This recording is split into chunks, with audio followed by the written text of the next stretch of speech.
The White Revolution, or the Shah and People's Revolution, is indeed the name of a series of economic and social changes comprising the 6 principles initiated during the reign of Mohammad Reza Shah Pahlavi in Iran.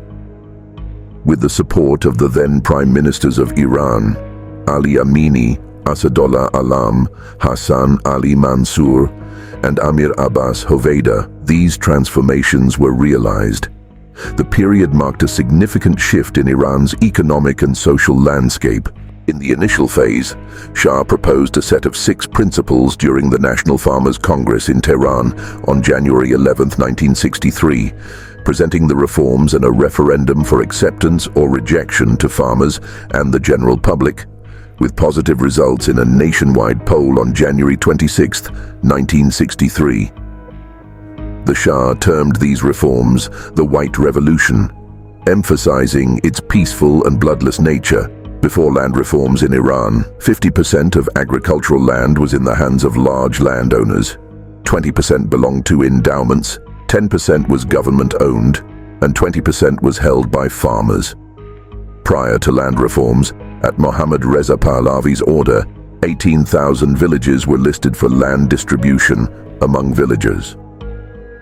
Mohammad Reza Pahlavi spoke about the necessity of land reforms in Iran for many years, but he was compelled to backtrack in the face of pressure from large landowners and clergy. On January 9, 1962, corresponding to 19-day 1340, Amini's cabinet approved Mohammad Reza Shah Pahlavi's decree to dismantle the feudal system in Iran. Amini went to Qom to convince the clergy, including Khomeini, about these reforms. Khomeini criticizes Amini's premiership, labeling his policies as entirely wrong for the country, particularly condemning the educational system in primary and secondary schools as producing only infidels. Following Khomeini's remarks, Mohammad Reza Shah Pahlavi retorts, "Now you have taken off your mask. These black reactionaries are worse than the red reactionaries." On July 19, 1962, Amini resigns, and Asadollah Alam is appointed as the new Prime Minister.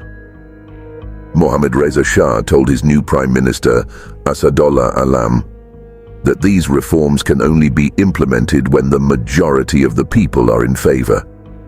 Therefore, a referendum can pave the way for agrarian reforms. On January 9, 1963, Shah inaugurates the National Farmers' Congress, attended by 4,200 representatives of cooperatives and farmers.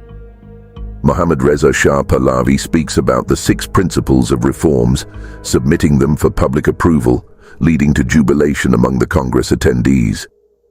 He says, "No deed will be more pleasing to God than the actions we are undertaking today, including liberating the unfortunate subjects of Iran from the chains of slavery and granting ownership to 15 million people in this country in the land where they work.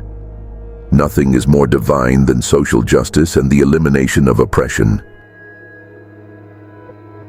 The clergy, due to their vast endowment lands, were among the major opponents of Mohammad Reza Pahlavi's reforms. They staunchly opposed the land reforms, arguing in their sermons that with these agricultural reforms, farmers would not have the capital and capability to manage their lands, ultimately leading to selling them to former landlords. As a result, they criticized and resisted the implementation of this program. On January 26, 1963, a referendum was held in Iran to confirm the proposed reforms. A total of 5,598,711 individuals voted in favor of the White Revolution, while 521,108 opposed it, casting their ballots.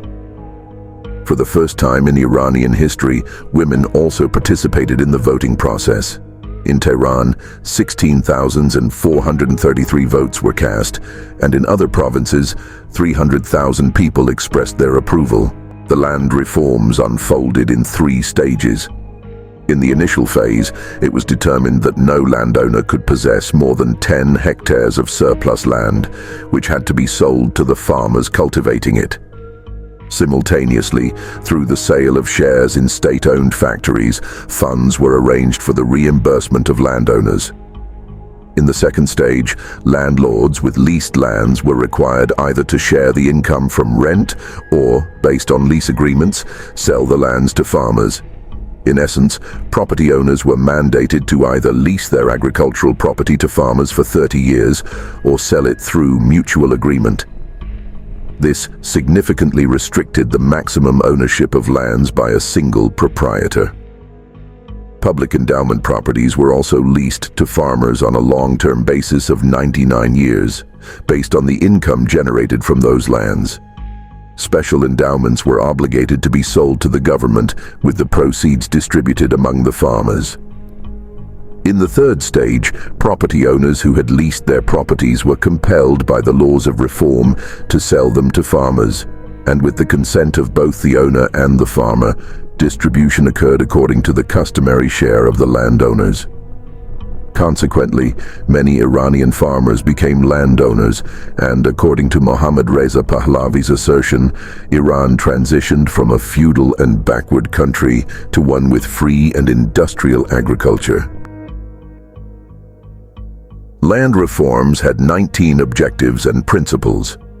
The first principle aimed at land reforms and the abolition of the landlord-tenant system, nationalizing forests and pastures, selling shares of government-owned factories as a support for land reforms, involving workers in the profits of factories, amending Iran's election laws to grant voting rights to women and equal political rights with men, establishing the Sepah-e-Danesh, Knowledge Corps, establishing the Sepah-e-Behdasht, Health Corps, establishing the Sepah-e-Tarvij va Abadani, Development and Prosperity Corps, establishing houses of justice and arbitration councils, nationalizing the waters of the country, selling shares to workers in large industrial units or expanding the ownership of production units, combating inflation, profiteering, and defending consumer rights, free and compulsory education, free nutrition for preschool children in schools, and free nutrition for infants up to 2 years old with their mothers, social insurance coverage for all Iranians, combating speculative land transactions and non-mobile property, combating corruption, bribery, and bribery-taking. Opposition from the clergy. Some clergy believed that the White Revolution plans contradicted the foundations of Islamic law. The most notable opposing cleric was Ayatollah Ruhollah Khomeini, who deemed the referendum illegitimate and imposed a religious ban on it. While the Shah granted voting rights to women, Khomeini objected to it on December 30, 1962, through a letter to the Shah, considering it contrary to Quranic principles and Islam. Protests and objections from some clergy, especially the speeches of Ruhollah Khomeini, led to street clashes in some cities, particularly in Mashhad and Qom. Commemorative stamps of the Shah and People's Revolution